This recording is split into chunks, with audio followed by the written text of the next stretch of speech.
प्यार एक एहसास भाग 2।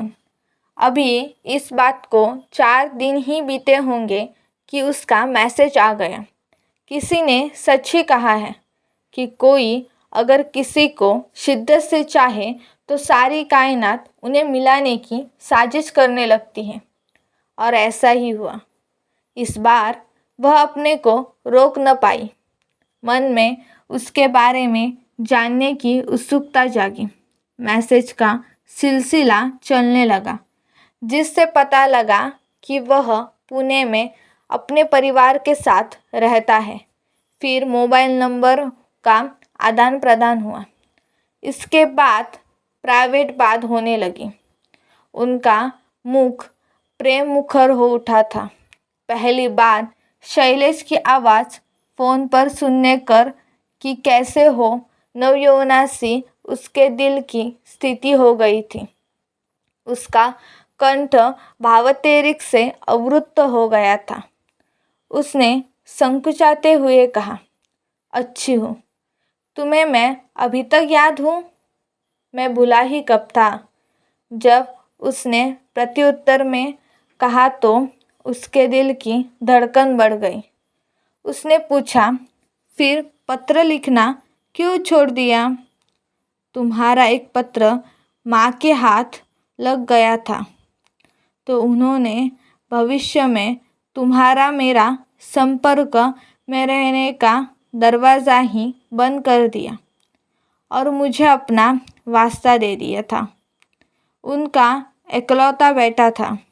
क्या करता?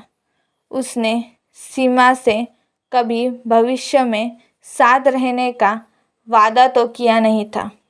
इसलिए वह शिकायत भी करती तो क्या करती? एक ऐसा व्यक्ति जिसने अपने प्रेम को भाषा के द्वारा कभी अभिव्यक्त नहीं किया था, उसका उसे शब्दों का जामा पहनना उसके लिए किसी सुखद सपने का वास्तविकता में परिवर्तन होने से कम नहीं था।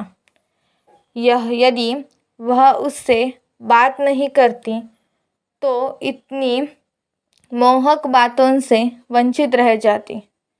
समय का अंतराल परिस्थितियों बदल देता है, शारीरिक परिवर्तन करता है, लेकिन मन अछूता ही रहता है।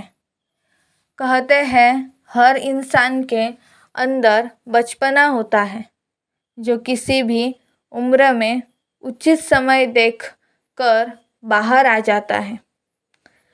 कर भी परेशान थी कि इस तरह कितने दिन रिश्ता निभेगा।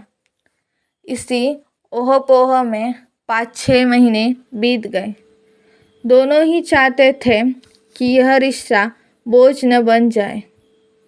यह तो निश्चित हो गया था कि आग लगी थी दोनों तरफ बराबर। पहले यह आग तपिश देती थी, लेकिन धीरे धीरे यही आग मन को ठंडक तथा सुकून देने लगी। उनकी रस भरी बातों उन दोनों के मन को गुदगुदा जाती थी। एक बार शैलेश ने एक गाने की लाइन बोली, तुम होती तो ऐसा होता। तुम यह कहती। उसकी बात काटते हुए सीमा बोली, और तुम होते तो कैसा होता? कभी सीमा चुटकी लेती, चलो भाग चलते हैं। शैलेश कहता, भाग कर जाएंगे कहाँ? एक दिन शैलेश ने सीमा को बताया कि ऑफिस के काम से वह बहुत जल्दी दिल्ली आने वाला है।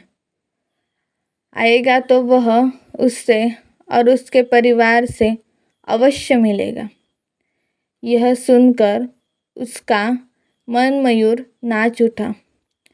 फिर कड़वी सच्चाई से रूबरू होते ही सोच में पड़ गई कि अब सीमा किसी और की हो चुकी है।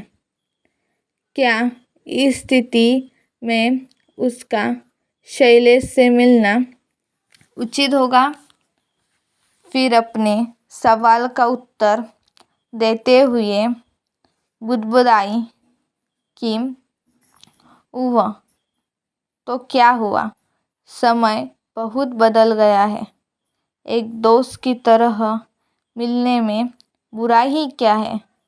सुनील की परवाह तो मैं तब करूँगी जब वह भी मेरी परवाह करता हो।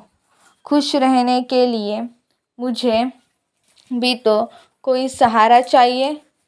देखूं तो सही इतने सालों में उसमें कितना बदलाव आया है।